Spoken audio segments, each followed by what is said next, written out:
జూపల్లి కృష్ణారావు గారికి తెలియకపోవచ్చు మళ్ళీ ప్రభుత్వం వస్తుందో రాదో అని. కానీ ఇక్కడికి వచ్చిన అచ్చంపేట బిడ్డలకు తెలుసు మళ్ళీ కాంగ్రెస్ ప్రభుత్వం వస్తుందా పక్కానా? తిరిగి ఎవరు వస్తారు? ఎవరు వినబడతలేదు. కేసీఆరేనా? పక్కానా? పక్కానట్టు ఒకసారి చేయిలు అవట్టండి, అందరు 2 చేయిలు అవట్టండి. జై తెలంగాణ. మంత్రులకు సోయి లేకపోవచ్చు, తెలివి లేకపోవచ్చు, కానీ అచ్చంపేట బిడ్డలకు మాత్రం తెగువ ఉంది, పౌరుషం ఉంది, తెలివి ఉంది. కాబట్టి మీరు చెప్తున్నారు ఈ దుర్మార్గ కాంగ్రెస్ ప్రభుత్వాన్ని మళ్లీ రానియమని చెప్తున్నారు. ఇవాళ అచ్చంపేటలోనే అక్కడ ప్రభుత్వం ఎన్నికల నోటిఫికేషన్ ఇచ్చే క్రమంలో ఉంటే అచ్చంపేటలోనే ఈ కార్యక్రమం పెట్టుకునేందుకు ఒక ప్రత్యేకత ఉన్నది. మీ అచ్చంపేట నియోజకవర్గంలో ఇక్కడ పుట్టిన ఒక వ్యక్తి ఇవాళ రాష్ట్రానికి ముఖ్యమంత్రిగా ఉన్నాడు.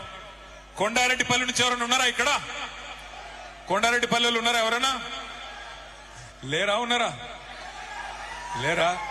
సో మీ కొండారెడ్డిపల్లె, వంగూరు మండలం కొండారెడ్డిపల్లె. నేను ఇక్కడికి వచ్చేటప్పుడు కొండారెడ్డిపల్లె మీదకెళ్ళి వచ్చిన, కల్వకుర్తి మీదకెళ్ళి చూసుకుంటా వచ్చిన. ఆ ఊరోళ్ళు గాని అక్కడ ఉండే పెద్దలు గాని ఎవరైనా ఉంటే చెప్తారేమో అనుకున్నా.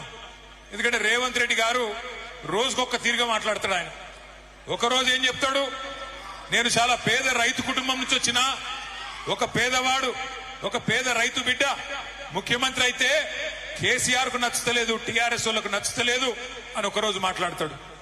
ఇంకొక రోజు ఏమంటాడు, నేను పేద రైతు ఎందుకైతుంది, నేను ఎన్నడూ వ్యవసాయమే చేయలేదు, కానీ మా తాత పోలీస్ పటేల్, మా తండ్రి పోలీస్ పటేల్, మాకు చాలా పెద్ద కుటుంబం అని ఇంకొక రోజు చెప్తాడు. ఆయనను చూస్తే నాకు ఒకటే అనిపిస్తుంది, ఆయనలో ఒక అపరిచితుడు ఉన్నాడు లోపల. పొద్దున రాము, సాయంత్రం రేము, 2 మనుషులు ఒకటే మనిషిలో ఉన్నారు. పొద్దున ఒక తిరిగి మాట్లాడతాడు, సాయంత్రం ఒక తిరిగి మాట్లాడతాడు.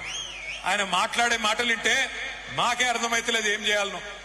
శాసనసభలో అందరి ముంగట రాష్ట్రం అంతా చూస్తా ఉంటే ఇలా రాష్ట్రం పరువు తీస్తా ఉన్నాడు ఈ ముఖ్యమంత్రి రేవంత్ రెడ్డి. అందుకే ఆయన పుట్టిన గడ్డ అచ్చంపేట నుంచే మనం మొదలు పెట్టాలి మన చైత్ర యాత్ర అన్న ఉద్దేశంతో ఇక్కడనే ఈ జనగర్జన సభ పెట్టుకున్నాం.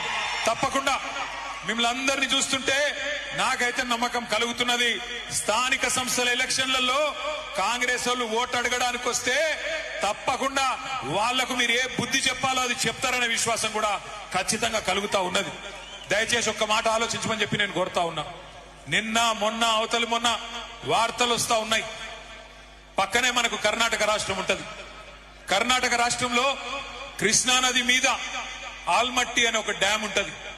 ఎప్పుడో చాలా కాలం కింద కట్టినారు, కానీ కట్టినప్పుడే అప్పుడున్న మన ఆంధ్రప్రదేశ్ ప్రభుత్వం, ఇంకప్పటికి తెలంగాణ ఏర్పాటు కాలే, ఆనాడే అప్పుడున్న ఆంధ్రప్రదేశ్ ప్రభుత్వం కూడా ఈ ఆల్మట్టి డ్యామ్ కడితే ఇటు తెలంగాణకు అటు కిందికి ఆంధ్రకు నీళ్లు రావు, కట్టొద్దు అని చెప్పి అప్పట్లోనే పోరాటం కూడా చేయడం జరిగింది. మరి 4 రోజుల కిందట కర్ణాటక ప్రభుత్వం, అక్కడ కూడా కాంగ్రెస్ ప్రభుత్వమే ఉన్నది, అక్కడ ఉన్న కాంగ్రెస్ ప్రభుత్వం మొన్న ఒక నిర్ణయం తీసుకున్నది వారం రోజుల కిందట. ఏమని, ఇప్పటికే 519 మీటర్ల మీద ఉన్నది ఆల్మట్టి డ్యామ్, 519 మీటర్ల మీద ఉన్నది. ఇంకొక 5 మీటర్లు పెంచుతాం అంటే ఇంకొక 18 ఫీట్లు పైకి కడతాం, ఇంకా ఎత్తుకు పెంచుతామని చెప్పి కర్ణాటక ప్రభుత్వం 70,000 కోట్ల రూపాయలు ఖర్చు పెట్టి కిందికి కృష్ణా నీళ్లు ఒక్క చుక్క కూడా రాకుండా చేసే ఒక ప్రయత్నం చేస్తా ఉన్నది. ముఖ్యమంత్రి చెప్పుకుంటాడు నేను నల్లమల పులిని అని చెప్పుకుంటాడు. మరి నల్లమల పులి పక్కనే ఉండే కర్ణాటక కాంగ్రెస్ ప్రభుత్వం 5 మీటర్లు అంటే 18 ఫీట్లు అక్కడ డ్యామ్ ఎత్తు పెంచి పాలమూరుకు చుక్క నీళ్లు రాకుండా చేస్తే నల్లమల పులి అన్నట్టు ఏం చేయాలి, పిల్లిలాగా ఇంట్లో కూర్చోవన్నా లేదా పోయి అక్కడ గర్జించాలన్నా కొట్లాడాలన్నా? ఒకసారి గుర్తు తెచ్చుకోండి, నిజమైన పులి ఎట్లుంటదంటే కేసీఆర్ గారు 2001వ సంవత్సరంలో రాజోలి బండ డైవర్షన్ స్కీమ్ మీద నడిగడ్డకు నీళ్లు వస్తలేవని, అలంపూర్కు గద్వాల తాలూకాకు నీళ్లు రావడం లేదు, మా నీళ్లు మాకు రావాలి అని చెప్పి అక్కడ తూములు మూసేస్తేనే మాకు నీళ్లు వస్తాయని చెప్పి పాదయాత్ర చేస్తా ఉన్నారు. పాదయాత్ర చేస్తుంటే అవతల పక్కన రాయలసీమ ఎమ్మెల్యే ఒక ఆయన ఒక మాట అన్నాడు, కేసీఆర్ బ్లాక్ మెయిల్ చేస్తున్నాడు, నడిగడ్డకు నీళ్లు రావాలని చెప్పి ప్రభుత్వం మీద ఒత్తిడి తెచ్చే ప్రయత్నం చేస్తా ఉన్నాడు.